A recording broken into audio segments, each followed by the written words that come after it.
নাবালিগ অবস্থায় যার বাচ্চা মারা যায়, ওই বাচ্চাগুলিকে আল্লাহ পাক রব্বুল আলামিন কিয়ামতের ময়দানে বাপ মার জন্য বহুত বড় সুপারিশকারী বানায়।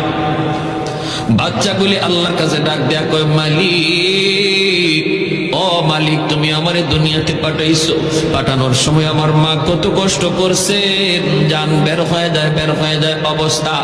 এরপরে আমি দুনিয়াতে আসলাম, এত কষ্ট আমি মাকে দিলাম, কিন্তু মার কোনো খেদমত আমি করতে পারলাম না, আমার মা ঋণ আমি শোধ করতে পারলাম না। আল্লাহ, আজ যদি তুমি আমাকে জান্নাতে দিতে চাও, আমার মা বাবা সারা জান্নাতে যাইবো না, হয় আমারে বাপ মার সাথে জাহান্নামে দিয়ে দাও, হয় আমাকে আমার বাপ মার সাথে জাহান্নামে দিয়ে দাও। রব্বুল আলামিন তখন বলে, বান্দারে, আমি আল্লাহর আদর। নাবালিগ অবস্থায় যার বাচ্চা মারা যায়, ওই বাচ্চা